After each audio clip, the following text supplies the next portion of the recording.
2024년 11월 28일입니다. 목요일이고요. 저희 히든풋볼 목요부로 인사드리도록 하겠습니다. 안녕하세요. 황대현입니다. 안녕하세요. 임현철입니다. 안녕하세요. 남윤성입니다. 네, 오늘 윤성이가 온 관계로 그 11층 컴퓨터가 터져서 저희가 10층으로 내려오게 됐고요. 네, 죄송합니다. 추가적으로 한 가지 이슈가 더 있습니다.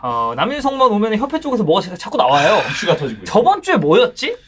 저번 주에 허정무. 아니야. 허정무 지난주가 그거 홍명보가 1순위냐 2순위냐. 네. 갑자기 맞다. 실제 표를 봤는데 동표 아니었는데. 그렇죠. 박은호가 1순위였던 걸로. 실제로는 박은호가 1순위 그리고 그 다음에 이제 홍명보 감독 2순위였는데 이제 그때도 이제 윤성이가 와서 이제 협회 얘기를. 그렇죠. 그 저 입장에서는 사실 협회 이야기를 막 이렇게 뭐 왜냐면 이스타에서 미리들 다 다뤘었던 내용들이었으니까 네. 제가 중간에 와갖고서 뭘 막 이렇게 다루고 막 뭔가 세게 이야기하고 그러기가 좀 어려운데. 네. 저는 이스타 오늘까지 세보니까 7번 히든풋볼 촬영하거든요. 그거 세고 있나요? 이게 파일이 있어서 제가 정리한 파일. 네, 정리할 때 뭔가 파일이 있어. 7번째 촬영인데 네. 7번 동안 한 번도 협회 이야기를 안 한 적이 없어요. 진짜? 단 한 번도. 그래? 단 한 번도. 그러면은 거의 이슈를 몰고 오는 남자네, 이 정도면. 근데 이걸로 몰고 그럼 뭐 다음 주도 한번 무슨 얘기를 한번 나와볼까요? 다음 주 저희가 출연진도 확정되는 대로 그때 맞춰서 협회 이슈 저희가 준비하도록 하겠습니다. 필요할 것 같은 날 이번 주 주제 좀 짜기 힘든데 이러면은 남윤성 섭외 그러면 이제 그날 이제 협회 그날 12시 지나면 단독으로 뜰 수도 있어요. 네. 좋습니다. 자, 일단 오늘도 저희가 이제 협회 얘기로 좀 스타트를 하려고 하는데 지금 정몽규 축구협회장이 뭐 아직 공식 발표는 안 나왔습니다. 근데 좀 유력하죠. 4선 도전 에 대해서는 선언을 했고 채널A 쪽 단독 보도가 먼저 나왔고 지금 후속 보도가 상당히 이어지고 있는 상황입니다. 이 축구협회 관계자의 말을 좀 빌리면 정몽규 회장이 자연임을 위해서 차기 축구협회장 선거에 출마할 뜻을 굳혔고 다음 달 2일 대한체육회 스포츠 공정위에 연임 자격 심사 요청을 하면서 협회에는 회장직 사퇴서를 제출할 계획이라고 해요. 그래서 공정위 심사를 통과하면 후보자 등록이 이제 다음 달 25일에서 27일 이쪽 전후에서 그간의 소회 그리고 이제 향후 비전을 밝힐 예정이라고 합니다. 그래서 보니까 25일에서 27일 사이에 뭐 축구협회 산하 연맹회장, 뭐 시도 축구협회장, 축구협회 공식 스폰서, 뭐 업체 관계자 계속 만남을 가졌고 어제까지 이미 했다라는 거 같네요. 맞아요. 그리고 이제 그 자리에서 축구계보 동향 이것뿐만 아니라 차기 협회장 선거에 관련된 대화를 나눈 것으로 알려졌습니다. 지금 이제 축구협회가 문체부 감사 결과에 이제 결과가 나왔죠. 네. 여러 가지 비위 혐의가 좀 드러나서 징계 공고를 이제 받은 상황인데. 정몽규 회장은 축구협회 내 비밀리에 4선 출마 TF팀을 이제 꾸려서 공정위 심의 기준에 대해서 상당히 꼼꼼하게 대비를 해왔다고 합니다. 이게 그 얘기가 있었죠. 그러니까 이기흥 회장이 지금 직무정지 처분 그리고 이제 경찰 수사를 받고 있는 상황인데도 공정위로부터 이 대한 그 체육회장 3선 도전 자격을 승인을 받은 만큼 정몽규 회장 측도 아마 이 출마 자격 확보하는 거에 대해서는 상당히 좀 낙관하고 있는 상황이다라는 전망이 지금까지 있습니다. 이 뭐 정몽규의 4선 도전 아마 뭐 좀 비슷한 생각들일 것 같은데 이 또 협회 이슈 전문가 이 좀 어떻게 보나요? 이제 뭐 본인은 이렇게 뭔가 실추된 명예를 이번 기회를 통해서 회복을 하려고 한다라고 하는데 딱 진짜 며칠 전에 반대되는 상황이 있었거든요. 우리나라 사례는 아니긴 한데 과르디올라가 재계약을 딱 했잖아요. 근데 그때는 그러니까 뭐 이미 성과가 나왔었기 때문에 정말 팀이 어려운 가운데서 재계약을 딱 한 거에 대해서 모두가 극찬을 하는 상황이었는데 이거는 본인도 저는 명예라고 하기엔 조금 무슨 명예가 있는가? 그러니까 뭐 명예직이긴 한데 위치 자체가 하려는 것 자체가 명예직을 탐내는 것은 맞는데. 전 무슨 생각인지 모르겠어요. 이렇게 나올 수 있는 생각을 한다라는 거를 사실 객관적으로 봤을 때는 조금 이해하기 어려운 것 같아요. 그래서 저는 이제 다른 얘기긴 한데 또 저도 삼수까지 했었거든요. 삼수할 때 11월쯤 되면 대학교 1학년 때 좀 나 수능 또 봐야 되는 거 아닌가? 약간 이런 생각이 들기는 해요. 그래요? 네. 좀 오랫동안 수험 생활을 하면 이게 패턴이 이제 계속 반복된 패턴에 좀 그런 거에 약간 습관이 되다 보니까 좀 그런 생각을 하는데 좀 하도 이제 많이 출마를 하시다 보니까 이때쯤 해서 또 나가는 게 좀 습관화가 되신 거 아니에요? 그 축구협회장 출마의 이제 습관화. 여러 이야기들을 보니까 이제 지금 4선 도전하는 거잖아요. 3선에 도전할 때도 이런 비슷한 과정들이 있었다고 하더라고요. 그러니까 3선 도전할 때도 딱 이 기간 즈음에 고민 중이다. 이런 이야기들이 슬슬 나오다가 결국은 결심을 했다. 삼선에 도전하기로. 그래서 실제로 삼선에 성공을 했다. 이런 이 시나리오가 이전에도 있어 왔다고 하던데 말씀해 주셨던 그 루틴이 이번에도 좀 반복되는 게 아닌가. 왜냐면 이미 한 하루인가 이틀 전에 고민하고 있다는 기사가 이미 떴었어요. 네, 그리고 그때 국정감사 나와서 나가겠다고도 안 했고 안 나가겠다고도 안 했다라는 그런 뉘앙스로 얘기를 했었죠. 네, 상습 출마라는 이야기도 채팅창에서 시청자분들이 하고 계신데 뭐 비슷한 맥락으로 읽히는 것 같습니다. 이게 이제 그 좀 그런 거죠. 뭐 채팅창에도 올라왔지만 너무 예상된 상황이라서 이거를 뭐 그렇게 뭐 충격적이라고 해야 될지 아니면은 그냥 뭐 예상한 대로 나온다 약간 이런 느낌일지가 좀 애매한 상황인 것 같긴 한데 네. 지금 보면은 이제 임기가 2025년 1월 21일 날 이제 종료가 되고 종료 50일 전 4달 그러니까 다음 달 2일까지 후보자 등록을 마쳐야 되는 상황이에요. 그래서 이 연임 심사서를 제출하고 그리고 축구협회 회장 후보 등록 의사표명서도 같이 접수를 할 예정이고 추가적으로 이제 차기 축구협회장 선거운영위원회는 다음 달 이제 12일 날 구성이 된다고 합니다. 그래서 후보 등록이 다음 달 25일부터 사흘간 3일 동안 이제 진행이 되고요. 선거가 이제 내년 1월 8일에 열리고 당선자가 1월 22일부터 임기를 시작을 하게 된다고 해요. 그래서 지금 보면은 이제 기사에서도 이제 여러 가지로 이제 추측이 나오고 있는데 정문규 회장이 결국 이제 4선에 도전하는 것에 대한 가장 큰 이유는 명예회복 측면이 좀 작용을 많이 했다고 합니다. 정문규 회장이 본인을 둘러싼 이런 논란들 그리고 이제 의혹을 좀 정면 돌파해가지고 실추된 명예를 좀 회복하겠다라는 의지가 상당히 좀 크다고 알려져 있는 상황인데 여기에 추가적으로 하나 더 붙는 건 지금 이제 천안에 대표팀 그 트레이닝 센터가 지금 공사를 하고 있잖아요. 그래서 이 트레이닝 센터 건립을 이제 본인이 스스로 좀 마무리를 하겠다라는 그 의지가 상당히 강한 것 같다라는 외부의 시선도 지금 있는 상황이라고 해요. 그래서 두 가지로 크게 나누면 천안축구센터 그리고 여기에 본인의 실추된 명예를 또 회복하기 위해서 지금 사선 도전을 하고 있다고 보는데 지금 뭐 가족을 포함한 정몽규 회장의 최측근들은 사선 출마에 상당히 좀 부정적인 입장이라고 합니다. 근데 정몽규 회장은 3선을 거치면서 지난 12년간 축구협회장으로서의 살아온 이 행보가 실패로 낙인 찍히고 물러나는 이 상황 자체를 좀 탐탁치 않아 한다고 해요. 근데 이거를 우리가 딱 보면 저희가 그 자서전 얘기도 예전에 방송에서 한번 했었잖아요. 자서전에도 보면 이제 그런 뉘앙스가 좀 많아요. 그러니까 본인의 지금까지의 성과를 굉장히 높은 점수를 주는 듯한 그런 부분이 많았었거든요. 그래서 그것도 사실 팬들한테 엄청 비판을 좀 받았었잖아요. 자서전 나올 때부터 그런 반응들이 있었죠. 네. 네. 근데 아무래도 그런 축구의 시대였죠. 지금 축구의 시대. 네, 축구의 시대에서도 나왔던 대로 그 읽어보신 분들이 이제 주원이 형도 같은 말씀을 하셨지만 사선에 나올 것 같다. 이미 좀 예상을 하는 시선의 반응들이 이미 그 자서전이 나올 때부터 읽어보신 분들에게서 나왔었어요. 왜냐면 내용에서부터 그런 뉘앙스들이 느껴졌기 때문에 그쵸. 그런 이야기들을 많이 하시더라고요. 네, 그래서 뭐 이제 여론저론 지금 뭐 국내 여론도 상당히 안 좋은 상황이고 뭐 저희가 사실 이 축구협회장 관련해서 축구협회 관련해서 이슈를 계속 이제 다루고 있는 상황이 솔직히 말씀드리면 저 좀 지겨워요. 왜냐면 사실 이게 했던 말의 반복이거든 하다 보면은. 근데 이제 그렇다고 해서 이제 딱 4선 그 도전한다는 의사를 밝혔는데 이걸 우리가 방송에서 뭐 얘기를 안 할 수도 없는 노릇이고 그리고 어쨌든 패널들마다 의견이 이제 좀 있을 수 있는 거니까. 근데 이제 우리가 현실적으로 봤을 때 이제 그걸 좀 따져봐야 되긴 합니다. 이게 어쨌든 허정무 이 전 감독도 출마 의사를 지금 밝힌 상황이잖아요. 네. 최근에 지금 뭐 엊그저께인가 기사 보니까 뭐 나이 관련된 뭐 그런 얘기가 잠깐 나오는 것 같은데 네. 뭐 그거를 차치하고라도 정몽규 회장의 4선 가능성은 이거 현실적으로 좀 어떻게 보나요? 근데 지금 이게 협회가 실제 저도 지금 급하게 좀 찾아봤는데 네. 실질적으로 투표 방식이 어떻게 돼요?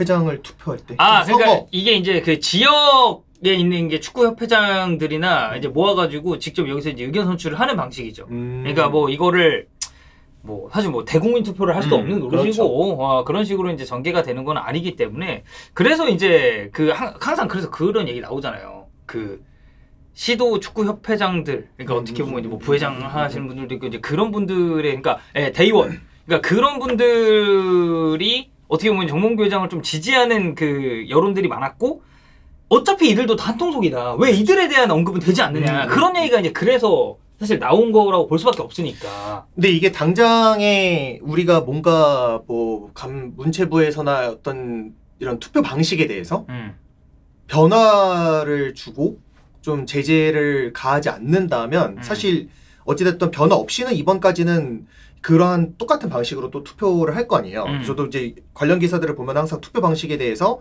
또는 재임 과정에서도 항상 뭔가 좀 이슈들이 있었는데 현실적으로는 될 수도 있을 거라는 불안감은 있어요. 왜냐면은 그 라인 자체가 다들 대의원이랑 같이 어쨌든 긴밀한 관계를 유지를 해왔으면 그리고 대의원들끼리의 투표로만 축구협회장이 다시 한번 선출이 되는 과정이면 뭐 가능하지 않을 이유는 없죠. 그렇게 됐을 때에 우리가 이 방식을 좀 개선을 시킬 수 있는 그런 과정을 좀 미리 좀 어떻게 제도적으로 할 수 있는 게 있지 않을까, 해야 되지 않을까. 어쨌든 지금 상황 자체가 이제 너무 지금 시기도 그렇고 너무 빠듯한데 예를 들어서 이제 뭐 4선이 됐다. 그래가지고 정몽규 협회장이 이제 다음 협회장 임기도 계속해서 이제 좀 유지를 한다고 가정을 했을 때 이거 어쨌든 우리가 얘기했듯이 이거잖아요. 그러니까 명예 실추된 거에 대해서 이걸 좀 만회하고 싶어 한다라는 그 얘기를 했는데 이거 실추된 이미지 회복에 대한 가능성은 어떻게 봅니까? 이거 현실적으로 가능한가요? 지금까지 해왔던 이분의 행보를 봤을 때 제로에 가깝다고 봐야죠. 회복을 해낼 가능성은 오히려 날이 갈수록 이분에 대한 실망감, 축구 팬들이 어떤 축구협회에 느끼는 불신, 우려 섞인 시선 훨씬 더 많아지고 있는 상황에서 저는 회복은 쉽지 않다. 어떻게 하더라도 이건 회복에 제가 볼 때는 이미지 회복에 뭔가 목적을 두었다기보다는 역시 자기가 그냥 이 권력을 계속 유지하고 싶은 자리를 유지하고 싶은 그런 마음이 결국 크지 않을까 싶어요. 저는 자꾸 이제 좀 그런 게 이제 정몽규 회장이 지금 내세우고 있는 게 명예 회복이잖아요. 근데 홍명보 감독도 사실 이거 명예 회복입니다. 그럼요. 이 감독하려는 그거 자체가 뭐 사실 이 둘 다 울산 팬이거든요. 네. 그래서 이제 더 그거에 대해서 느끼는 바가 많을 거 아니에요. 근데 아니 이게 진짜 좀 그 시스템적으로 잘 굴러가야 하고 뭔가 외부에서 봤을 때도 대한축구협회 사실 이제 우리나라에서 가장 인기 많은 스포츠는 저는 그걸 국가대표 축구라고 생각하거든요. 맞아요. 뭐 KBO 정말 인기 많고 요즘 K리그 인기도 많이 올라왔지만 저는 그냥 딱 하나 꼽으라면은 대한민국 국가대표 축구가 제일 이 국민들한테는 인기가 많다고 생각하는데 그 시스템이나 그 축구를 관장하는 단체가 대한축구협회인 거잖아요. 맞죠. 근데 어느 집단보다도 모범적으로 운영이 돼야 되고 개인의 사리사욕보다는 정말 이 우리나라 축구가 잘 되기를 바래서 여기에 의기투합을 해야 되는 단체가 감독도 내 명예 회복을 위해서 감독직 진짜 무슨 뭐 순교자 어디 뭐 가는 것 마냥 얘기해. 정몽규 회장도 나 이렇게는 못 물러나요. 물론 이제 공식 입장이 나오고 나서 그거를 우리가 좀 들어봐야 알겠습니다만 이런 식으로 지금 회장이랑 감독이 이런 이유들을 내세우는 것 자체가 이게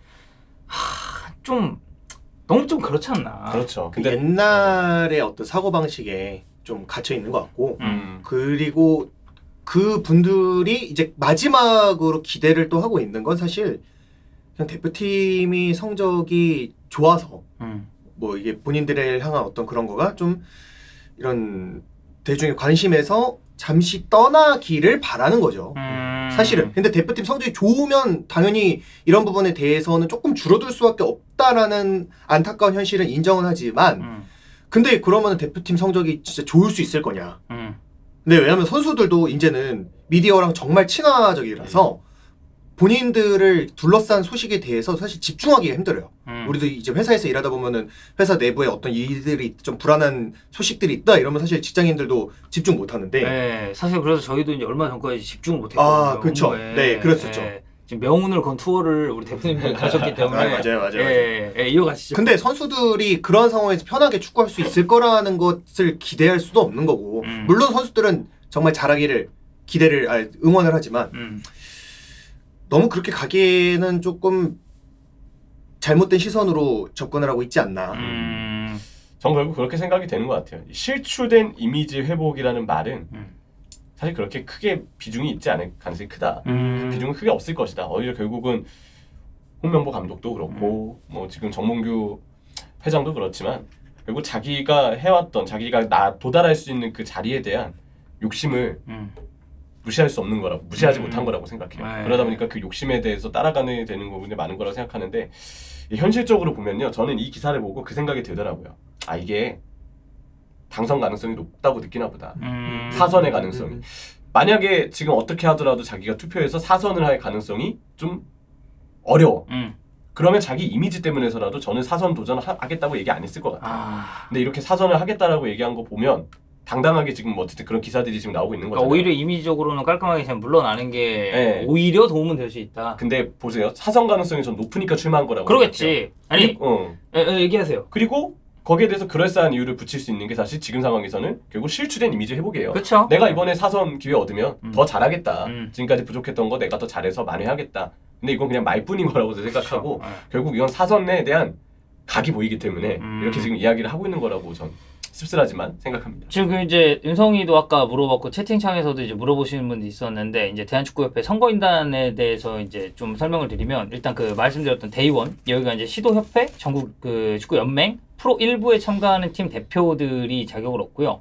고등 및 대학리그 등록팀 선수 5명, 그리고 K3, K4, WK리그 등록팀 선수 10명, 그리고 K리그1, K리그2 등록팀 선수 28명, 축구 동호인 선수 20명, 이게 되게 많습니다. 뭐 12세 이하 등록팀의 감독직 수행하는 지도자 6명, 뭐 15세, 18세 마찬가지고요. 대학리그 등록팀 감독들, 지도자들도 여기에 이제 선거인단에 포함이 돼요. 여기에 추가적으로 K3, K4, WK리그 감독 마찬가지고, K리그1, K리그2 마찬가지고, 1급부터 4급까지 자격증 소지하고 있는 협회 등록된 심판 8명, 그리고 선거가 있는 해에 한국 프로축구연맹 주최대회에 배정된 사실이 있는 심판, 그리고 아시아축구연맹, 국제축구연맹 주최대회에 배정된 사실이 있는 심판 7명이 선거인단입니다. 그래서 이 선거인단의 규모나 범위가 엄청 넓어요, 지금 보면은.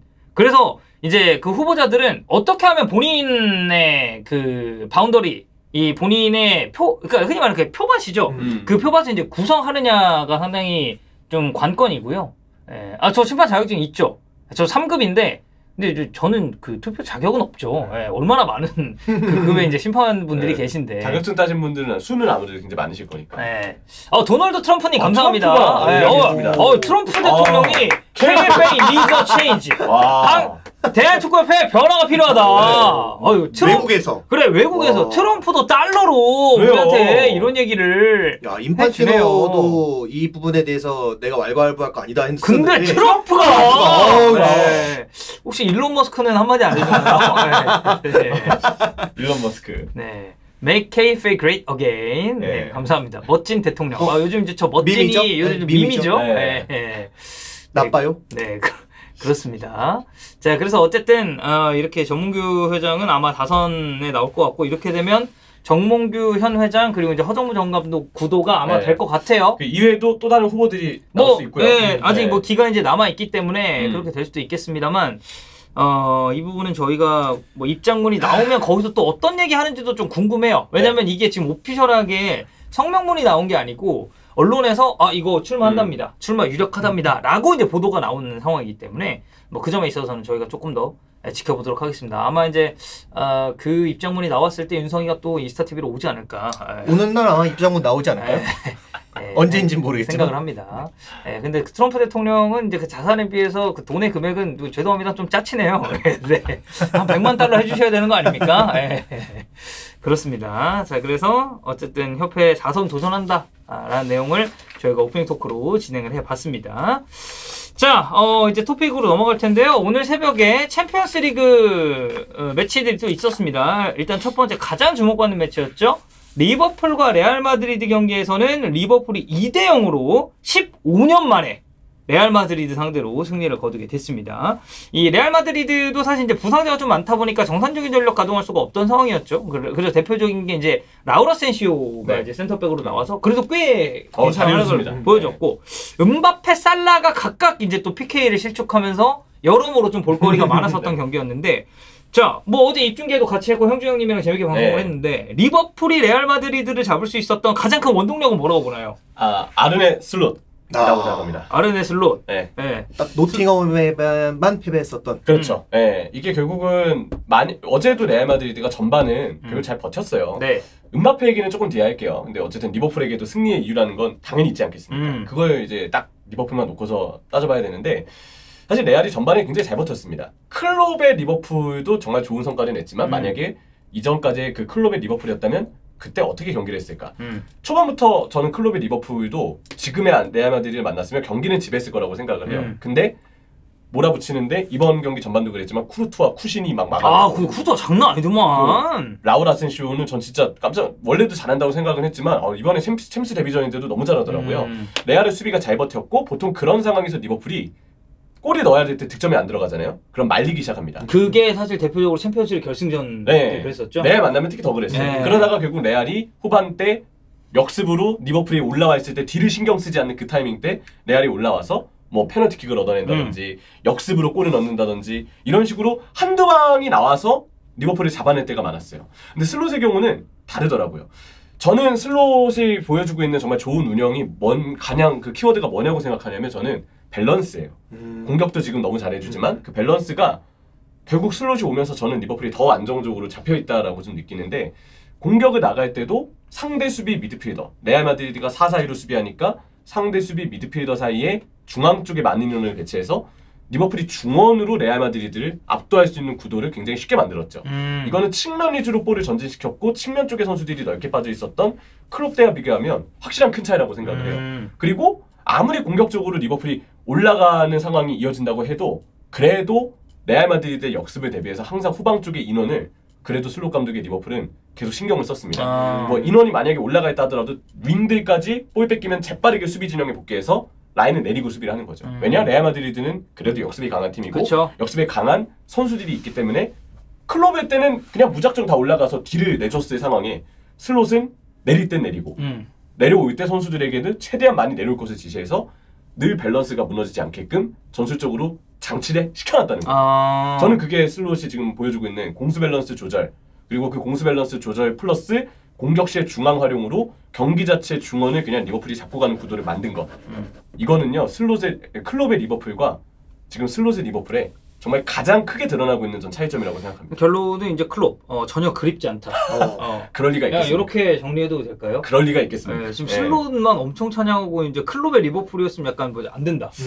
마지막 두 달은 그립지 않습니다. 마지막 두 달은 그립지 이번 팀도 않다. 빼고 저는 그때 저도 그때 보면서 많이 울었던 생각이 나서 근데 어쨌든 클롭 감독님 너무 감사하지만 그래도 슬롯의 리버풀은 이런 차이가 있고 그게 레알한테 먹혔다. 그런 이야기입니다. 그래서 사실 이제 그 중원 얘기를 했다 보니까 그 중원 선수들 얘기도 할 수밖에 없는 게 크라벤베르나 메갈리스터, 메갈리스터는 어제 실제로 골도 넣었었고 그런 점을 따졌을 때도 이 중원을 정말 이런 식으로 만들어 놓은 것 자체도 사실 이제 그 슬롯 감독의 이제 굉장히 큰 영향력이라고 봐야겠죠. 그렇죠. 어제만 보더라도 크라벤베르의 3선, 메칼리스터가 왼쪽에 전진해주는 것, 그리고 오른쪽에 커티스 존스가 또 전진을 해주는 것. 세 명의 미드필더들이 워낙에 잘 해줬고 요즘에 뭐 소보슬라이가 좀 아쉽다 싶을 땐 존스가 나와주고 메칼리스터가 남미의 손으로 또 빠져야 되는 뭐 휴식을 취해야 되는 상황에선 또 중앙 미드필더 로테도 돌려주고 크라벤베르는 그냥 굳건하게 뛰고 있고 거의 뭐 크라벤이 요새 제일 잘하죠. 제일 잘해요. 중원에서. 이번에도 물론 뭐 레알 마드리드 중원 기본적으로 지금 부상자들이 많아서 다들 좋은 컨디션이 아니긴 했는데 그래도 리버풀이 그 중원을 잡고 갔다는 점에서 참 놀라웠던 이번 경기였던 것 같습니다. 그리고 저희가 이제 음바페 얘기도 이제 할 건데 음바페 얘기하면서 그 브래들리도 어제 이제 굉장히 잘해서 그거 이제 잠시 뒤에 좀 얘기를 해보도록 하고 음바페가 이날 경기가 굉장히 부진했습니다. PK 실축도 있었고 전반적인 경기력도 지금 팬들 사이에서 얘기가 좀 많이 나오고 있는 것 같은데 이 음바페 부진은 좀 어떻게 보나요? 그냥 선수가 뭔가 이렇게 새로운 팀에 왔을 때 좀 부진을 하는 이유들을 살펴보면 약간 크게 두 가지인 것 같아요. 1번은 선수 개인이 이 팀에 대한 어떤 부담감을 못 이겨서 그거에 대해서 좀 부진을 하는 경우들이 있고 부담감에 의한 부진. 그 2번은 그냥 팀 자체가 같이 조금 밸런스가 깨졌을 때거든요. 팀의 밸런스. 근데 이제 그런 부분에서 팀의 밸런스가 가장 깨지는 큰 이유는 사실은 어떤 감독의 전술적인 문제라고도 볼 수가 있겠죠. 근데 저도 이번 시즌 레알을 전체 다를 이제 팔로잉하지는 못했지만 음바페에 대해서 항상 이야기가 나오는 것들을 보면 약간 본인도 지금 내가 좀 막았겠구나 라는 느낌을 계속 받고 좀 뛰는 것 같아요. 근데 이건 이제 선수들이 주변에서 그만큼 음바페를 좀 서포트를 해서 근데 사실 요즘 옛날에는 이제 선수 한 명의 어떤 컨디션이 안 좋거나 선수 한 명을 좀 이렇게 탁 살려줘야 될 때 전술적으로 그게 가능하긴 했었거든요. 근데 요즘은 사실 현대 축구 자체가 누구 한 명을 이렇게 뭔가 탁 퍼포먼스를 올라오게끔 도와줄 수 있는 전술이 아니다 보니까 그런 구조적인 게 조금 힘들다 구조적인 보니까 게 더 이상 아니다 보니까 음바페가 더 뭔가 이런 동료들이 지원을 받아서 하는 장면이 잘 나오지 않는 것도 마찬가지고 사실 전체적으로 안첼로티의 전술이 이번 시즌은 좀 유연함이 떨어지면서 그런 부분에서 좀 어려움도 전부 다 물론 부상도 있지만 선수단의 부상이 함께 등장한 것도 좀 아쉽기는 하지만 뭐 여러 가지가 좀 엮이면서 이게 음바페가 겹치고 네. 약간 이런 느낌인 것 근데 같아요. 저는 음바페라는 선수를 옛날부터 봤을 때 모나코 시절에서부터 보면서 참 센세이션하다라는 생각은 했었거든요. 그냥 올해만 조금 어려움을 겪는 거지 않을까. 뭐 그냥 다른 어떤 선수들보다 선수들처럼 이제 한번 이런 어려움이 왔을 때 그냥 끝까지 떨어지는 이런 선수가 아니라 왜냐면 레알 팬분들은 또 아자르의 사례가 있기 때문에 그런 근데, 거에 대한 두려움이 있잖아요. 근데 이제 사실 그 채팅창에 아자르화 되는 거 아니냐라고 하시는데 그 정말 죄송하지만 저는 그건 너무 같다. 예, 아자르는 진짜 좀 타의 추종 불허한. 그러니까 음바페는 그래도 지금 이제 리그나 이런 데도 보면은 포인트 쌓는 거나 골 넣는 거나 이런 게 뭔가 걸리는 그건 없어요. 근데 아자르는 진짜 너무 갔어요. 아자르는 제가 봤을 때 언급하는 너무 실례고 그 예전에 아자르 처음에 못했을 때 소환됐었던 게 막 카카 베일 이런 선수들이었거든요. 근데 저는 그때도 그 선수들 아자르에 비교하기에 특히 카카 비교할 때도 나는 카카한테도 실례라고 생각을 했었거든요. 걔가 좀 다르죠. 네. 완전히 이제 음바페는 그 정도 아니라고 보고 이제 어제 경기 본 입장에서는 어땠나요? 일단 어제는 정말 경기 내에서 레알 팬분들이 야 얘는 스파이다 라고 해도 이상하지 않을 정도의 그냥 뭐 형준님 말씀을 좀 빌려서 표현하면 레알이 온 일에 가장 최악의 경기를 했다. 그 정도로 코멘트를 해주셨어요. 단순히 기회를 놓친 거에 떠나서 페널티킥 실축, 볼 뺏긴 턴오버 횟수가 제가 기억하기로는 그때 저 입중계 때 찾아봤는데 15번인가 그러거든요. 네, 이게 통계 사이트마다 좀 다를 수 있는데 15번 정도가 최소 찍혀있을 거예요. 네. 볼 뺏긴 횟수가 그 정도라는 것은 기본적으로 드리블, 얘기 안에 15번이고 그렇죠. 패스, 뭐 그냥 음바페라는 선수가 공을 잡으면 실수가 많이 드러났던 거예요. 게다가 레알 마드리드가 어제 일단 수비를 단단히 하고 그 다음에 역습에 나가는 경기를 치르다 보니까 중앙에서 왼쪽으로 공격시에 빠져주는 음바페의 움직임이 많이 시도될 수밖에 없고 볼도 그쪽으로 나갈 수밖에 없어요. 왜냐면 전방을 봤는데 일단 기본적으로 상대 수비를 끌어당길 수 있는 선수, 공을 달라고 요청하는 선수, 속도가 빠른 선수, 뭐 브라임 디아스나 다른 선수들이 있지만 결국은 음바페거든요. 그쵸. 그쪽으로 공이 갈 수밖에 없는데 그럴 때마다 실수가 그냥 볼 잡으면 계속 나올 수밖에 없었어요. 저희가 입중계를 하다 보니까 현장음을 듣지 못했는데 처음에 안필드에서 음바페가 공 잡을 때 야유가 나왔대요. 근데 제가 경기 보면서 느꼈죠. 이 정도면 야유가 경기 중간에 웃음소리로 바뀌어다 해야 된다. 그러니까 플레이 하는 거를 너무 웃긴다 약간 이런 느낌. 그 정도로 너무 실수가 많아서 이럴 수도 있구나.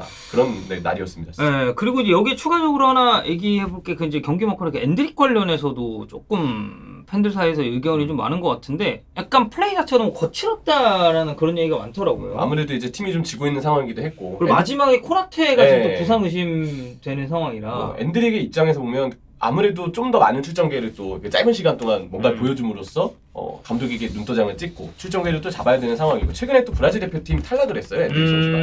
그래서 아마 본인 입장에서는 더 안첼로티 감독에게 내가 공격수가 없을 때 내가 출전하겠다 그런 거 좀 어필하기 위해서 힘이 많이 들어갔던 것 같아요. 선수에게는 그런 마음은 누구에게나 들 수 있는 거라서 좀 이해가 되는데 근데 아무래도 이제 뭐 충돌 상황이나 특히 마지막에 그 코나테 선수가 지금 부상 의심이 좀 된 상황이 있는데 그때도 사실 엔드릭 선수가 좀 무리하게 들어간 느낌은 있었어요. 좀 우당탕탕해서 넘어지고만 보니까. 그래서 지금 상황에서 어쨌든 리버풀은 코나테가 지금 부상이 어쨌든 의심이 되는 상황이고 마지막에 못 일어났을 때나 그 장면을 보면 제가 가장 염려하는 게 지금 무릎 부상이거든요. 무릎 부상.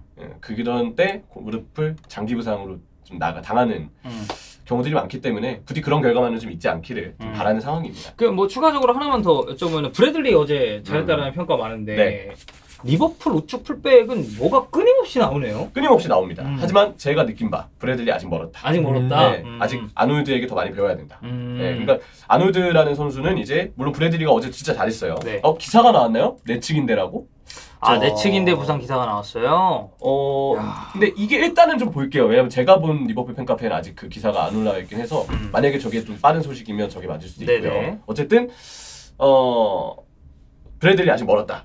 네, 아놀드가 아직도 나가면 안 돼요. 브래들리 이번에 잘했는데 갑자기 또 그 근육 쪽 아파가지고 나간 거 보세요. 아직 멀었다는 뜻이거든요. 아놀드가 남아서 더더욱 경기를 띄워주고 이거는 네. 결국 그러니까 뭐 브래들리의 퍼포먼스에 만족을 못했다가 아니라 그냥 아놀드가 나가면 안 되기 때문에 브래들리는 멀었다라고 얘기하는 거 아니에요? 사실 그게 맞아요. 네. 네. 그리고 결론은 브래들리 어. 멀었으니까 아놀드 가지 마라 이거잖아요. 맞아요. 네, 네. 어떻게 딱 정확하게 짚어주셨네요. 역시 최고의 진행자. 네, 맞아요. 이게 맞아요. 네. 근데 브래들리 진짜 잘하긴 했어요. 하지만 인수인계를 잘하고 가는 것은 또 세상에 굉장히 중요한 문제이기 때문에. 어쨌든 가긴 가도 된다. 네, 아니요. 인수인계를 아직 하나도 하지 않았어요. 아놀드가. 네. 아놀드가 인수인계 하려면은 정말 여러 가지를 알려줘야 되기 때문에 일단 기다려야 된다. 네, 좋습니다. 그럼.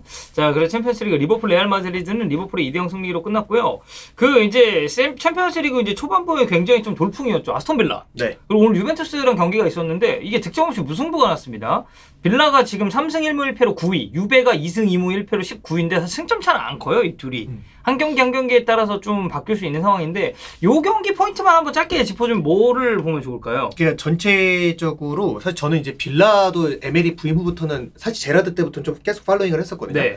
짧게 말씀드리면 일단 에메리 감독이 이번 시즌은 전술적으로 좀 파해를 당했어요. 당했다. 리그에서도 지난 시즌에 그렇고, 비해서. 지난 시즌에 비해서는 이제 지난 시즌은 굉장히 수비를 좀 이렇게 식스백까지 내려서 상대가 그걸 올라올 수밖에 없게 만들고 네. 베일리 와킨스로 역습 구조 만들어서 빠른 축구를 딱 갔었는데 일단 에메리 감독의 전술적인 부분에서 제가 빌라 중계할 때도 말씀 몇 번 드렸었는데 한계가 좀 있기는 해요. 에메리 감독은 역습에서나 수비 구조는 완벽한 감독인데 이 감독이 부분 전술에 대한 부분은 그러니까 세부 전술에 대한 부분 약간 플레이메이커한테 좀 맡겨요. 약간 선수의 개인 능력을 개인 능력이 보는 좋은 게 선수한테 좀 있구나. 맡기는데 그게 이제 비아레알에서는 로셀소였었고 로셀소. 그리고 이제 아스톤 빌라 초반에는 뭐 제이콜 렌치 아니면 제이콜 이제 렌치. 브엔디아였었는데 지난 시즌 빌라가 조금 그래도 약간 경기력의 일관성이 떨어졌었던 이유는 브엔디아가 애초에 시즌 초에 그 십자인대 파열이 되면서 네. 경기를 시즌을 치르지 못하다 보니까 그러면서 이제 더글라스 루이즈가 너무 잘해져서 그나마 좀 버텼던 거였거든요. 근데 더글라스 루이스가 사실 오늘 맞붙었었던 이 유벤투스로 갔으니까. 근데 또 부상으로 이 선수는 못 빠졌으니까. 나왔어. 네. 그러면서 사실은 에메리 감독도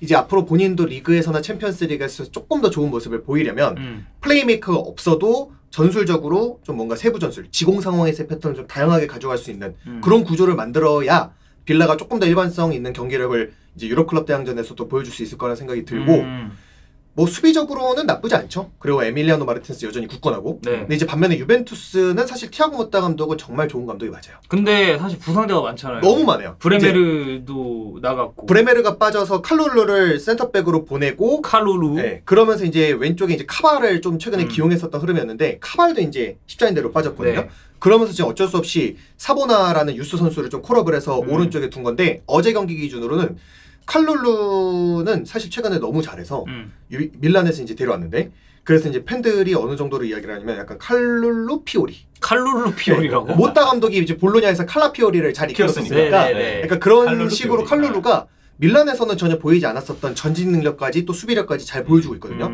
그래서 수비적인 부분에서는 괜찮은데 캄비아소가 전진하면서 사보나는 원래 약간 이 선수가 수비 역량이 더 좋은 선수예요. 그래서 이제 후방에 남다 보니까 오른쪽에서 이번 시즌 그래도 괜찮은 모습을 보이고 있었던 지금 콘세 이상이 너무 지난 어제 경기에서는 좀 고립되는 모습. 수비에만 지금 사보나가 비중을 보이고 공격적으로 전진을 못하다 보니까 이제 그러면서 밸런스가 조금 왼쪽과 오른쪽이 안 맞춰졌고 지금 모타 감독은 이번 시즌 빌드업할 때 투볼란치를 기본적으로 나요. 그런데 로카텔리는 괜찮지만 코프메이너스가 지금 텐이 조금 생각보다 뭐가 안 되는 경기들도 좀 있고 맞아요. 그렇다던데. 약간 후방 빌드업에서 이제 아탈란타에서는 정말 센터백처럼 내려와서 물론 아탈란타에서 가스페리니가 막 센터백들도 올리고 미드필더 센터백 자리 놓고 막 그런 변형적인 구조를 가져가긴 했었지만 텐의 후방 빌드업에서의 비중 자체가 좀 떨어지다 보니까 캐프엔트람도 지금 물론 잘하고는 있지만 괜찮게 하고는 있지만 이 선수도 공격적으로 뭔가 온더볼에 특화된 선수라서 약간 지금의 어떤 투볼란치 운영보다는 로카텔리를 놓고 역삼각형으로 텐이랑 좀 이렇게 캐펜트람을 이렇게 역삼각형 구조로 놓으면 지금보다는 조금 더 좌우에서의 밸런스가 생기지 않을까. 근데 여기에다 이제 블라우비치도 지금 부상으로 빠졌고 밀리크도 지금 아킬레스건 부상으로 빠져 있어서 최근에는 공격진에 이렇게 내려와서의 연계도 좀 떨어졌었던 어제 경기였었기 때문에 근데 일단 전술적인 기조 자체는 티아고 모타 감독은 이탈리아 내에서도 저는 탑 클래스라고 보기 때문에 유벤투스가 물론 득점력이 좀 안 터지고 답답한 흐름이 조금 이어지는 거는 있지만 실점은 그래도 잘 틀어막고 있고 부상자가 너무 많아서 그런 거에 대한 변수가 좀 있지 않나. 오, 좋습니다. 빌라도 그렇고 유베도 그렇고 이제 각자가 겪고 있는 이제 고충들이나 이런 것도 우리가 이제 한번 체크를 해봤고, 이 도르트문트 어제 자그레브 이제 3대0으로 네. 이겼거든요. 근데 챔피언스 리그는 좋습니다. 지금 도르트문트 행보가 굉장히 좋은데 리그 흐름이 좀 들쑥날쑥하잖아요. 뭐 그렇죠. 최근에 마인츠전 패배도 패배도 있었고, 이게 리그 도르트문트랑 챔스 도르트문트의 다른 이유에 대해서는 어쨌든 형처럼 이제 또 분데스를 혹시 중계를 하고 형도 같이 하고 있죠. 네, 아 맞아요. 둘 다 이제 분데스를 하고 있으니까 형철이한테 먼저 물어보면 이 둘은 왜 지금 행보 자체가 좀 다르다고 보나요? 아, 이게 조금 냉정한 이야기일지 모르겠지만 제 개인적인 생각은요. 챔피언스리그의 일정이 좀 더 도르트문트가 수월했다고 생각해요. 아 그래요? 네, 지금 이제 챔피언스리그에서의 도르트문트 일정들을 보면은 브리에, 셀틱, 레알 마드리드, 뭐 레알 마드리드에게 패배했죠. 네. 슈투른그라츠, 자그레브예요. 오늘이 이제 자그레브랑 네. 경기였고. 레알 마드리드전이 아무래도 조금 2대0이 2대5가 되는 그 리버풀도 그렇게 당해봤었기 때문에 네, 그 울산 팬 2명인데 리버스 울산이라는 나쁜 말은 노노. 네, 이어가시죠. 네, 브리에, 셀틱, 슈투른그라츠, 자그레브 이 네 팀은 도르트문트가 체급으로 충분히 찍어 누를 수 있는 팀이라고 저는 개인적으로 생각을 하고 힘찍누가 이제 가능한 팀이고. 힘찍누가 가능하죠. 그리고 네. 이제 도르트문트의 이 경기 스타일이 사실 이 팀이 빌드업을 할 때 제가 항상 강조했던 단점은 구조가 단절돼 있다. 공격적으로 올라가는 선수, 아래에서 풀어내는 선수, 좀 따로 놀아요. 그래서 그쪽의 간격을 집요하게 공략해오는 팀한테는 공략을 당할 수 있으나 이게 바꿔 이야기하면 일정하게 위쪽에 숫자는 남아있다는 거거든요. 체급으로 찍어 누르는 게 가능하면 그 위쪽에 올라가 있는 선수는 기본적으로 공격의 배치가 계속 돼 있기 때문에 그 선수들 능력으로 상대 수비를 뚫거나 제치거나 하는 상황들을 만드는 게 분명 많이 나온다는 뜻이에요. 그래서 제가 볼 땐 분데스리가에서는 좀 그런 아쉬운 팀적인 포인트를 공략당하고 있지만 아직 챔피언스리그에서는 그래도 이거는 조금 팬분들은 조금 기분 나쁘게 들으실 수도 있지만 저는 일정상에 이점이 있었다. 누리샤인 감독에게 좀 있었다. 네, 그런 생각을 좀 합니다. 개인적으로. 오늘 경기는 좀 어땠나요, 도르트문트? 그러니까 오늘은 형철이가 말한 것처럼 애초에 체급 차이가 느껴졌었고 그 디나모 자그레브가 약간 라인을 좀 내렸었어요. 압박도 이제 막 못 들어가고 네. 이제 그러면서 사실 도르트문트가 그냥 숫자를 올리는 거고 후방의 숫자가 적은 거에 대한 리스크가 아예 없었거든요. 근데 이제 데어클라시커를 앞두고서 그래도 도르트문트에게 긍정적인 건 이번 시즌 도르트문트가 지난해 4월 29라운드 메넨글라트바흐전 이후로 리그 포함해서는 원정 승리가 없어요.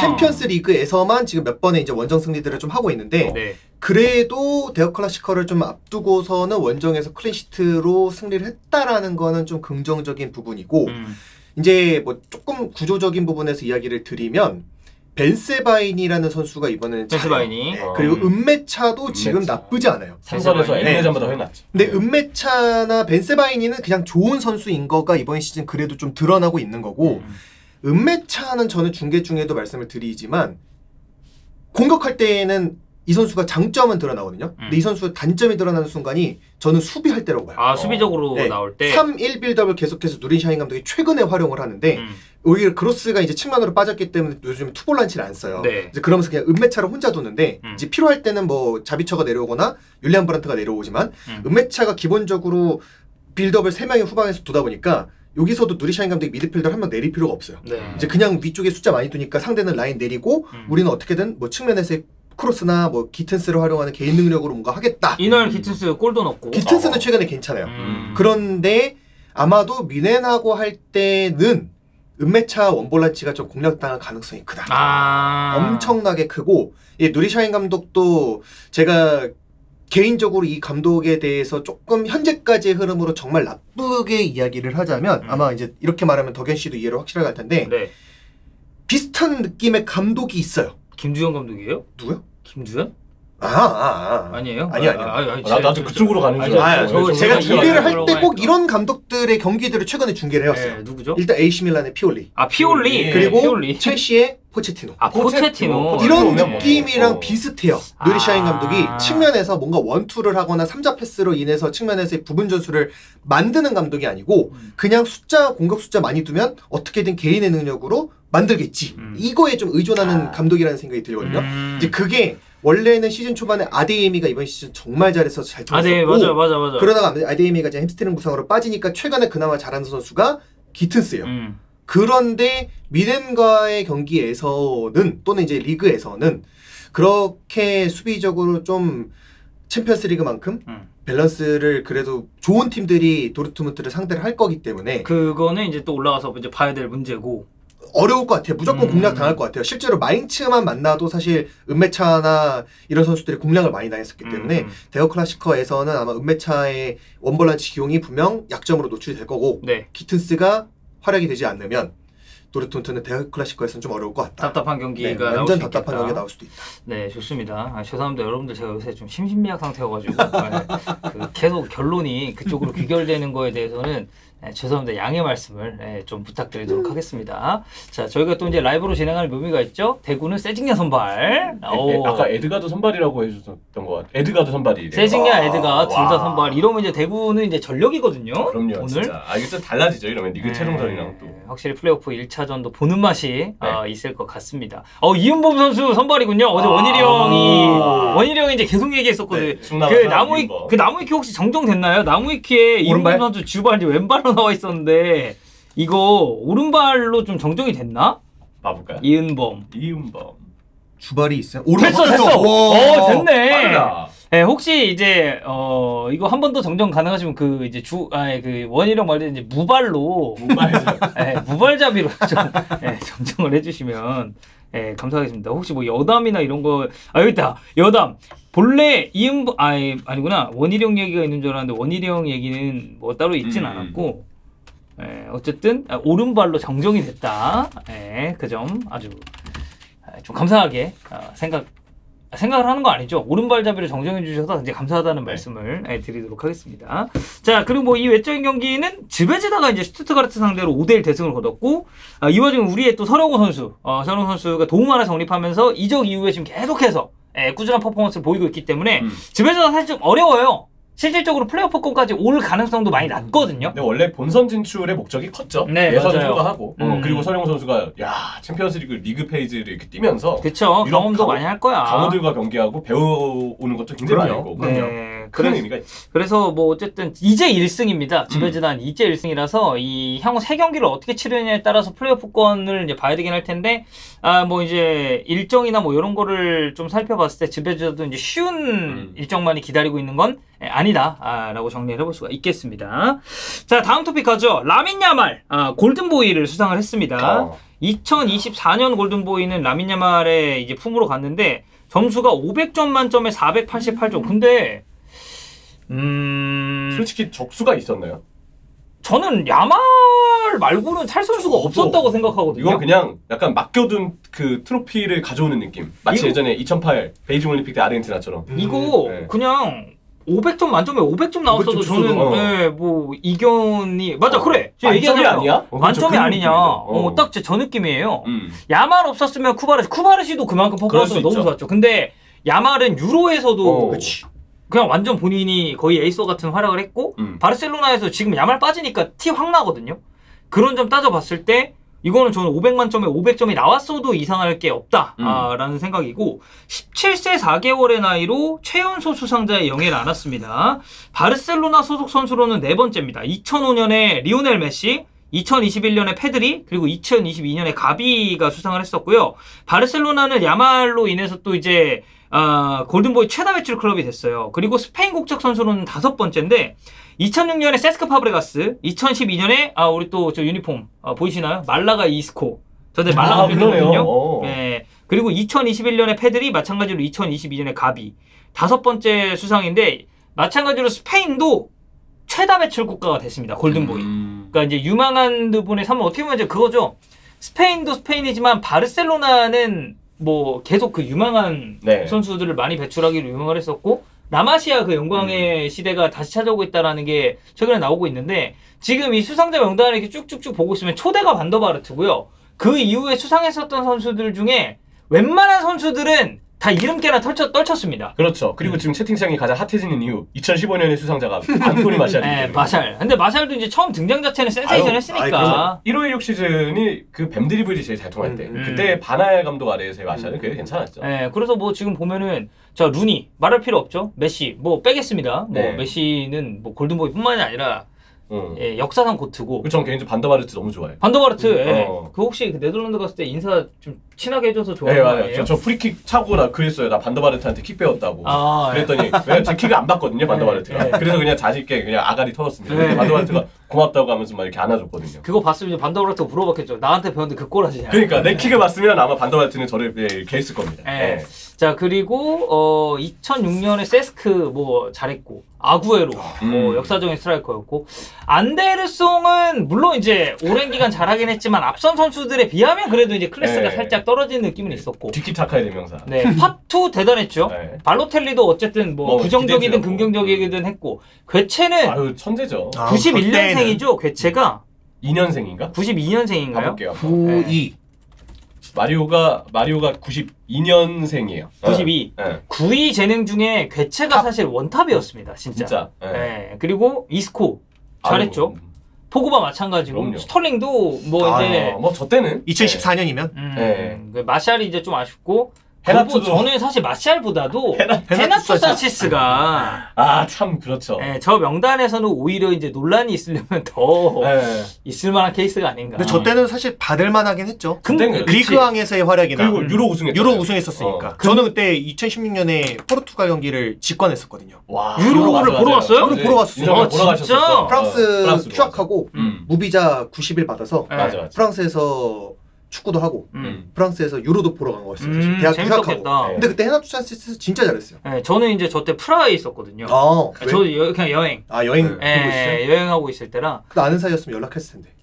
아, 그래요? 아니죠? 연락 안 했죠. 저 그렇게 아무 아이고 거의 얘가 접기 실력이 얘 대단하시고. 되게 생각보다 낯가려요. 네. 예, 되게 낯가리는 스타일이어가지고 헤나투 산체스 있었고 은바페 뭐 너무 좋았고 네. 데리에트 좋았고 주앙 펠릭스가 사실 좀 아쉽죠. 그렇죠. 예, 수상에 비해서 이제 좀 아쉽고 홀란 아유 뭐 무조건 받아야죠. 예. 아이. 그리고 말씀드렸듯이 뭐 이제 그 이유가 페드리, 가비, 벨링엄 그리고 이제 라민 야말이 뭐, 수상자가 지금 됐습니다. 거를 타선이 없습니다. 이쪽. 예, 그리고 페드리, 가비, 벨링엄, 야말 다 이제 라리가거든요.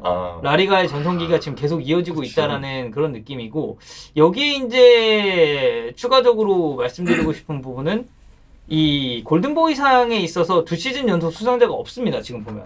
근데 그게 제가 알기로 규정이 제정돼 있는 건 아니고요. 근데 이제 관례상 2시즌 연속은 안 준다고 해요. 그래서 이제 계속 이제 은바페 같은 경우도 약간 뭐 그런 얘기가 있어서 그 다음에 이제 또 잘했었던 데리에트가 이제 수상이 됐고 그러다 보니까 야말도 이제 올해 받았기 때문에 뭐 이제 내년에 잘하지만 그러니까 21세 이하라서 나이는 되거든요. 왜냐면 지금 17이에요 이 선수가. 근데 아마 이제 내년에 또 이제 수상을 하게 되지는 않을 거다. 예, 저 히로님이 말씀하시는 것처럼 약간 신인상 개념인 것 같아요. 지금 보는 게. 그래서 야말 뭐 이제 너무 좋고 이 골든보이상 간단하게만 말씀드리면 이탈리아 스포츠 언론이죠. 투토스포르트가 2003년부터 수상을 시작했고 어린 선수들이 타는 발롱도르. 근데 이제 2018년에 그 코파 트로피가 생겼잖아요. 네. 이거는 발롱도르에서 이제 공식적으로 하는 진짜 미니 발롱도르라는 느낌인데 역사는 이 골든보이 쪽이 조금 더 오래됐다라고 봐주시면 될 것 같습니다. 뭐 라민 야말 관련해서는 저희가 그동안 코멘트도 상당히 많이 했었고 이 선수 잘하는 거 사실 여러분들도 모두 다 알고 계시기 때문에 라민 야말의 수상 여기까지 한번 정리를 해보고 저희가 역대 수상자까지 한번 간단하게 돌아봤습니다. 자, 그리고 그 다음 이제 좀 짧게 다룰 만한 이슈는 이 얘기죠. 데이비드 코트가 지금 뭐 이제 배팅을 했다는 그런 혐의까지도 불거지고 있는 상황입니다. 지금 데이비드 코트가 그 클럽 감독이랑 이제 관련해서 이제 욕설한 것 때문에 자격 정지 처분을 받고 있는데 경기 전에 본인의 친구와 경고를 줄지 말지에 대해서 논의가 있었다는 의혹이 발생을 했어요. 그 해당 경기는 2019년 10월 웨스트로미치 알비온과 리즈 유나이티드 경기에서 리즈의 에그지안 알리오스키에게 가해진 경고와 관련이 있다고 해요. 근데 코트는 이 부분에 대해서 공식적인 이제 성명서로 이런 거짓되고 명예훼손적인 주장을 강력하게 반박한다라고 화요일 날 이야기를 했고요. 개인적인 삶에 어떤 문제가 있었든 간에 이것은 경기장에서의 내 의사결정에 어떠한 영향도 미치지 않았다. 나는 항상 경기의 성실성을 가장 중요하게 여기고 공정하게 그리고 최선을 다해서 경기를 관장했다라는 이야기를 했습니다. 웃기고 앉아있네요. 정말 웃기고 앉아있습니다. 네. 그래서 FA는 이것에 대해서 이제 굉장히 심각한 사안이기 때문에 좀 긴급하게 조사를 진행 중이다라고 했는데, 뭐 할 말 굉장히 많으신 것 같거든요. 그렇죠. 일단 그 영상이 풀린, 정확히 뭐 유출이 된 순간부터 누군가를 그렇게 나 클럽 그 양반 맨날 막 징징대고 짜증나서 나 싫어. 이러면서 막 대놓고 욕했고 뭐 리버풀 마음에 안 들어 이런 얘기를 했잖아요. 어느 리그를 그 리그를 주로 이제 참여하고 있는 주심이 특정 사람과 특정 선수, 특정 팀에 대해서 내가 비호한다. 이 사람 싫다. 너무 짜증난다. 보기 싫다. 이런 이야기를 한 게 아예 유출이 됐으면 더 이상 그 주심을 누가 믿고 볼 수 있습니까? 신뢰도가 이미 이제 바닥을 친 상황이니까. 일단 리버풀 경기 절대 배정이 안 될 것이고, 근데 그런데도 주심을 맡으면요, 사실 꼭 리버풀 경기를 피한다고 해도 다른 경기가 있는데 리버풀과 순위 경쟁을 하는 그럼 아니면 그 팀의 다음 경기가 리버풀과의 경기일 수도 있고 그래서 일부러 카드를 줘야 되는데 너 징계받으면 다음 리버풀 경기 못 나오니까 넌 카드 안 줄게 이렇게 생각하지 누가 알아요. 그쵸. 그래서 이미 이런 상황이 벌어진 것부터 데이비드 쿠트라는 주심은 사실 이미 수많은 프리미어리그 특히 리버풀의 팬들에게는 이미 신뢰도가 바닥을 찍고 있었던 그쵸. 주심이긴 하지만 이게 더 공공연히 이제 알려진 상황이고 그러다 보니까 여러 가지 지금 루머들이 더 쏟아지는 것 같아요. 뭐 팬과 의논해서 뭐 네, 뭐 경고 뭐 얘기 준 거 아니냐, 뭐 배팅 참여한 거 아니냐, 뭐 어떤 뭐 안 좋은 거 뭐 먹은 거 아니면 여러 가지 막 이런 이야기들이 있는데 뭐 루머는 루머일 뿐이지만 다양한 소식들이 들려오는 것 같고 쿠트가 오늘 히든풋볼에 이 소식이 있길래 제가 예전 제 아이클라우드에 내가 쿠트 관련해서 어떤 대본을 썼나를 찾아봤습니다. 네. 2020년에 제가 이스타TV 영상 대본으로 마이크 딘과 데이비드 쿠트에 대한 대본을 제가 쓴 게 있더라고요. 그러네요. 2020년입니다. 네. 자, 2020-21 시즌인 것 같아요. 시기는. 데이비드 쿠트, 출생지 잉글랜드 노팅엄셔주 1부 리그 데뷔 2018년 4월 28일. 근데 여기 제가 어쨌든 여기 이렇게 적혀 있습니다. 데이비드 쿠트 새로운 뭐뭐뭐가 등장했다. 이렇게 여기에는 이제 워딩 그대로 읽어주면 이제 새로운 끼가 등장했다. 라고 이제 표현했거든요. 그렇게 적혀 있어서 아마 영상들을 그렇게 얘기했을 거예요. 네. 9라운드 때 쿠트가 말썽을 범했던 게 맨유와 웨스트브리치 알비온의 경기였는데 47분에 웨스트브리치 알비온의 코너 갤러거가 브루노에게 박스 안에서 걷어차이는 상황이 있었는데 쿠트는 페널티킥을 선언했는데 VAR실에서의 무전을 듣고 직접 온필을 리뷰를 한 뒤 페널티킥을 취소했다. 근데 해당 장면은 갤러거가 걷어차인 것이 명확했기에 VAR실의 무전도 의문이고 화면을 보고 페널티킥을 취소한 쿠트의 결정은 더 의문이다. 그러니까 온필드를 했는데 자기가 잘못 본 걸로 판정을 해버린 거예요. 온필드를 했는데도 불구하고 경기 후 리오 퍼디난드가 보면 볼수록 이 장면은 파울이다. 망신스러운 결정이다. 이런 이야기를 했다고 하고 5분 뒤인 52분에도 논란이 또 있었습니다. 한 경기에서 5분 만에 또 논란이 있었어요. 웨스트브리치 알비온의 다르넬 펄롱이 박스 안 핸드볼 파울을 범했는데 페널티킥을 선언했습니다. 근데 핸드볼이 있기 전에 프레드가 웨스트브리치 알비온 선수의 다리를 걸어 넘어뜨린 장면이 있었어요. 쿠트 주심은 이를 보았음에도 파울을 선언하지 않았고 이후 과정에서 펄롱의 핸드볼만 지적을 했습니다. 그래서 이제 웨스트브리치 알비온 선수들은 이거 프레드가 다리 걸은 그 장면 있을 때 이미 파울이었어야 된다라고 지적을 했는데 쿠트도 그렇고 VAR실도 뭐 이거에 대해서 이제 반응을 안 했으니까. 맞습니다. 그래서 여기도 적혀 있어요. 쿠트의 오심은 이번 맨유 웨스트브리치 알비온 경기뿐만이 아니다. 나오는 경기마다 임팩트 있는 오심을 연발해 신종 10벌드로 올라서고 있다. 그럼 이 얘기가 있네. 재밌게도 이 주심은 유독 리버풀하고 악연이 있었다. 이때부터 썼어 내가 2020년부터. 그래서 말씀드릴게요. 이거 좀 길어지는 것 같은데 죄송하지만 7라운드 셰필드 리버풀전 쿠트가 VAR 주심이었는데 박스 안에서 마네가 볼을 처리한 뒤 룬스트럼의 왼발 스터드가 그대로 마네의 오른발을 향했다. VAR실에서 쿠트가 보고 페널티킥을 줬어야 되는데 VAR이 진행조차 되지 않았다. 다음 보겠습니다. 9라운드 맨유 리버풀전. 이거 지난 시즌이라고 정리해보면 이게 2019-20 시즌 얘기인 것 같아요. 그쵸. 쿠트는 VAR 주심이었고 36분 다니엘 제임스 크로스를 받은 레시포드가 맨유에서 레시포드가 골을 넣었는데 리버풀 선수들과 클롭은 역습이 시작되던 상황에서 맨유의 파울이 먼저였다고 지적했다. 오리기가 린델레프에게 이제 다리를 걸려서 넘어지는 상황이 있었는데 이거를 확인을 안 했고 VAR 주심이었는데 그리고 이날 주심이 애킨슨이었네요. 그러니까요. 그래서 쿠트는 해당 장면 문제가 없다고 VAR 어필조차 하지 않았고 그래서 온필드가 진행되지 않았다. 게리 네빌이 얘기했어요. 오리기가 종아리 안쪽을 차인 뒤 쓰러졌다. 이 장면은 파울이 맞았다. 그리고 여기 나와 있는 것도 보니까 뭐 리버풀 번리전도 있고 그리고 에버튼 리버풀전에 이제 또 VAR 그 주심이 있었는데 이게 그 경기죠? 반다이크 픽포드. 픽포드의 그 동작이 있었던. 지난 시즌 27라운드 첼시 토트넘 경기에서 VAR 주심으로 이거 2019-20 시즌 얘기입니다. 첼시 토트넘 경기에서 VAR 주심으로 나선 쿠트. 당시 로셀소가 아스필리쿠에타를 고의적으로 밟았는데 쿠트는 VAR실에서 해당 장면을 보고도 문제없다며 넘어가. 정리하자면 이거는 그러니까 주심으로 나왔을 때나 VAR 그 이제 판독관으로 들어갔을 때나 차이가 없이 일관성 있게 좀 이제 판정을 못했다라는 얘기네요. 여기 적혀 있네요. 에어컨 빵빵하게 나오고 겨울에 히터까지 틀어줄 VR실에서 VOR이죠.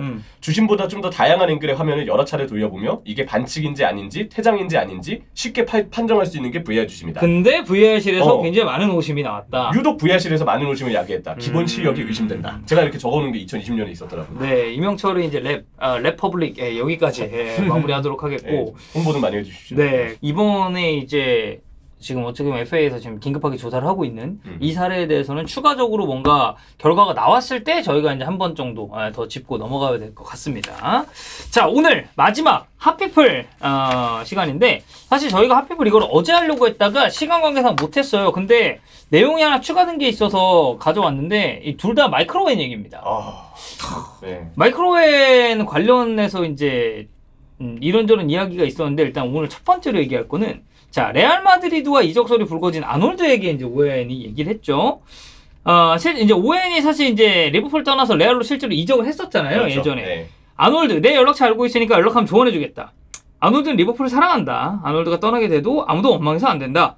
무슨 일이 일어나든 영웅으로 생각을 해야 하고 얘 현명하고 젊은 선수다. 모든 걸 고려해야 하고 이게 흰색 유니폼을 입고 친한 친구인 벨링엄과 함께 뛰고 싶어 한다면 유혹을 받을 수 있다. 이제 아까 얘기했잖아요. 안 된다. 네, 인수인계를 제대로 하지 않았다. 그렇죠. 이거 리버풀 팬들 억장 무너진 소리 아닙니까? 무조건 억장이 무너지죠. 왜냐면 이게 약간 이적을 종용하는 거 아닙니까? 뉘앙스를 보면.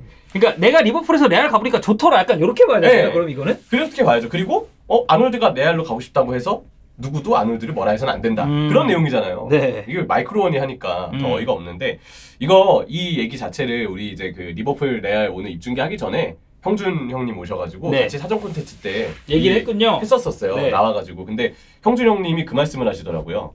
이거 오원이 이거 보면 여기 있잖아요. 아놀드는 내 연락처를 알고 있으니 연락하면 조언을 해주겠다. 이런 이야기가 대부분 왜 요즘 내 연락 안 받아? 소장 부리는 거라고요. 진짜? 그렇게 해석을 하셨어요. 형준 형님. 근데 이것도 새로운 시각이네. 일리가 있어요. 오원이 야 너 내 연락처 알고 있지? 연락하면 조언을 해주겠다. 이건 대놓고 아놀드가 최근에 오원에게 연락을 아예 안 했거나 아니면 오원이 뭔가 전화를 했는데 아놀드가 전화 안 받았거나 그래서 오히려 오원이 그것 때문에 너 연락 좀 해라. 친분 과시하고 싶어서 친목 좀 다지고 싶어서 그래서 이런 얘기를 한 것 같다라고 조언을 해주셨는데 얘기를 해주셨는데 공감이 많이 됐어요. 진짜 공감이 좀 많이 됐고 사실 자기가 맨유를 어쨌든 리버풀의 최대 라이벌인 맨체스터 유나이티드를 간 선수인 거 생각하면 이후에는 리버풀 얘기를 안 해야 되고 그럼요. 특히 리버풀에서의 다른 팀으로의 이적 관련 루머가 있는 선수에 대한 언급도 절대 안 해야 되는데 너무 쉽게 하는 것 같아요. 이 마이크로는. 오히려 이제 반전으로 야, 너 레알 가면 욕먹으니까 스테이, 남아라. 이렇게 했을 확률은 없나요? 근데 약간 비슷한 느낌이긴 한데 정확한 워딩은 지금 기억 안 나는데 이미 그 캐러거, 티에리 앙리, 마이클 리처즈 거의 쇼 하나 있잖아요. 네. 거기에서 그때가 아니구나. 거기 비슷한 프로그램이었던 것 같은데 캐러거 있었고 뭐 로이킨 있었고 맨유 출신 선수들의 캐러거가 있었는데 이 아놀드에 관련해서 제라드에 관련해서도 막 이야기를 했었어요. 근데 캐러거가 이제 이야기했던 건 그 아놀드가 남아라. 그래야 리버풀에서 제라드가 높은 평가를 받는 이유는 결국 제라드가 떠나지 않고 이제 팀에 남았었기 때문이다. 이런 얘기를 했을 때 모든 거기 약간 패널들이 왜 굳이 남아야 되냐. 만약에 좋은 조건이 있고 레알 마드리드라는 팀이 더 이런 팀 선수들이 좀 동경하는 팀이라고 판단을 할 수 있다면 떠나는 거는 전혀 이유가 없지 않냐. 근데 저도 사실 프로라면 돈에 움직여야 된다고 생각해요. 물론 약간 저 생각은 그래요. 근데 이제 선택은 어떤 선수가 어떻게 선택하느냐에 따라서는 달라지겠죠. 근데 이제 덕현 씨가 물어본 것처럼 그러니까 어디에 가치를 더 두느냐에 따라서 이건 가치에 따라 달라질 수 있는데 그때 당시에 이미 오웬은 레알이라는 팀을 선택을 했던 거고 그러니까 이제 와라 가라 이렇게 얘기를 할 수가 있는 거겠죠. 근데 진짜 당연히 그게 달갑게 들리지 않을 수밖에 없고 저는 근데 막상 돌이켜 봐도 뭔가 이렇게 원클럽맨으로 남는 상징성도 또 그 팀이 다른 팀도 아니고 이제 리버풀이라면 아놀드 입장에서는 또 슬롯 체제에서 남아야 된다라고 봅니다. 근데 여기에 이제 추가적으로 저희가 또 그 이제 레알 얘기가 나왔으니까 하나 붙이는 건 아니고 이제 또 얘기가 나왔었던 건 이제 오원이 이제 그 디애슬레틱이랑 인터뷰를 했는데 리버풀에서 환영받지 못한다고 느낀다. 이거는 참 마음이 아프고 그래서 안필드에 가는 것보다는 좀 피하는 것을 선호한다. 하지만 여전히 안필드에 가까워질 때마다 자부심으로 가슴이 터질 것 같다. 라는 이야기를 했습니다. 이제 여기 완전 성골이잖아요. 완전 성골이죠. 리버풀 완전 성골에 제라드랑 같이 이제 또 어떻게 보면 훈련도 이제 받았고 물론 이제 저도 그런 이들이 등장한 초반부는 제가 라이브하게 축구를 볼 때는 아니라서 그때 임팩트는 정확하게 기억은 안 나는데 제가 가지고 있는 오웬의 첫 기억은 저는 98년 한 99년 이때 국대 경기 또 위주였거든요. 원더보이라는 매명으로. 아르헨티나 잉글랜드. 네, 그리고 02년도에도 오웬 브라질전에 골 넣고 막 이래가지고 그때 이제 기억을 좀 하고 있는데 라파 베니테스 이제 당시 리버풀 감독이죠. 그리고 당시 이제 리버풀 CEO인 릭 페리와 이야기를 나눴는데 1년에서 2년 정도 뛰고 돌아오겠다라는 내용을 담소로 좀 나눴다고 하고 맨체스터 유나이티드에 합류한 거에 대해서는 연락을 받았을 때 맨유처럼 트로피를 따는 게 일상인 클럽에 갈 수 있는 기회에 머리가 빙빙 돌았다. 라는 말을 했습니다. 그리고 이 이후에 이제 그 전설의 명대사가 나왔죠. 이길 수 없으면 합류하라. 그리고 추가적으로 저는 이제 이게 조금 오웬이 생각을 잘못하고 있다라고 보는 건 맨유로 이적한 것보다 레알로 이적을 결정한 것이 본인의 평판에 더 큰 영향을 미쳤다라고 생각한다고 하는데 자 리버풀 팬이 봤을 때 네. 사실 레알 이적도 좀 헐값에 넘어갔었잖아요. 그렇죠. 그 당시에. 네. 헐값에 레알 이적한 게 더 빡치나요? 타팀 거쳐서 맨유로 이적한 게 더 빡치나요? 사실 저는 이거를 제가 뭔가 이렇다라고 설명드릴 수가 없는 게 제가 오원이 레알로 이적할 때는 해외 축구를 봤던 시기가 아니기 때문에 너무 옛날이긴 하니까. 너무 제가 어릴 때 초등학교 2학년 때니까 이거는 사실 라이브로 제가 전해드릴 수 있는 이야기는 없습니다. 그냥 딱 순수하게 이 사실만 놓고 봤을 때는 어떤가요? 그 만약에 지금으로 쳤을 때 아놀드가 레알의 헐값으로 가는 거야. 네, 아니면은 아놀드가 레알을 갔다가 실패를 하고 맨유로.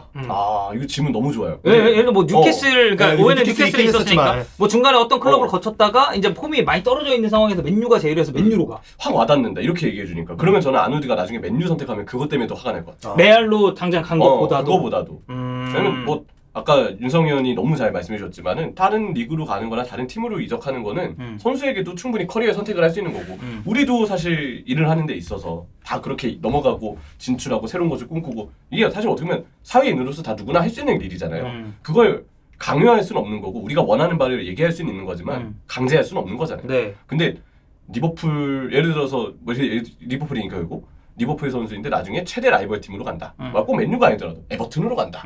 이건 사실 안 되는 일이라고 봐야죠.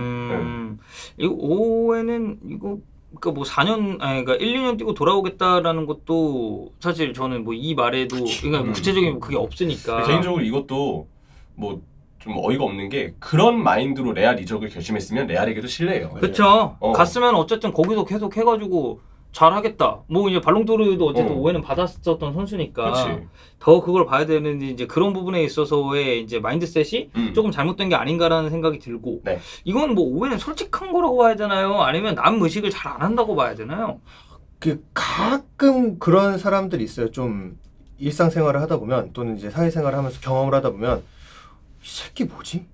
약간 이러는 느낌? 쎄한 사람? 쎄하다. 막 저는 이제 그럴 때는 그냥 곁에도 두고 싶지 않아 하는데 약간 그냥 자기만 생각하는 거 있죠? 남의 어떤 의식한다라기 남 의식을 안 하는 것도 아니고 이 사람은 그냥 자기의 그 순간에서의 어떤 가치만 좀 높게 보는 것 같아요. 그냥 그 순간순간 상황에 대한 부분만 고려해서 이제 이야기를 하는 거다. 그러니까 이제 그 당시에도 뭐 퍼거슨이 감독이 이제 맨유로 콜을 했을 때에도 물론 그 당시에 뭐 오웬의 폼이 많이 떨어져 있었긴 했었지만 아마 제 기억이 맞으면 그때 공격수들이 좀 줄부상이 있었고 또는 폼이 안 좋았었던 선수들이 있어서 백업인 걸 알고 이제 오웬이 맨유로 합류를 했었던 걸로 기억을 하는데 그때 사실 맨유면 이제 어찌 보면 위상적으로는 잉글랜드에서 가장 또 성과가 좋았었던 팀이었으니까 그냥 그때 당시 또 오웬은 생각을 하는 거야.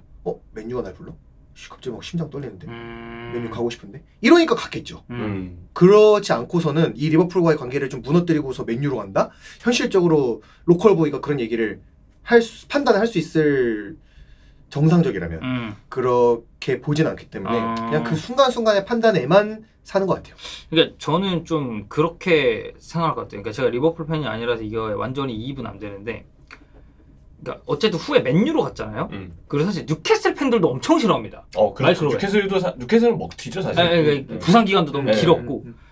근데 그리고 그 이길 수 없으면 합류하라 그 대사 있잖아요. 네. 그거 제가 그때 느꼈을 때는 약간 뉴캐슬을 더 겨냥했었던 그거거든요. 왜냐면 그 뒤에 뭐가 더 붙었어요. 그러니까 그러지 뭐 트로피를 못 들어올리는 팀에 뭐 있는 것보다 뭐 저거 이런 얘기가 있었던 걸로 제가 기억을 하는데, 그러니까 맨유로 갔잖아요 이 선수가 어쨌든. 네. 근데 내가 리버풀 팬이라면 일단 맨유로 간 건 빡쳐.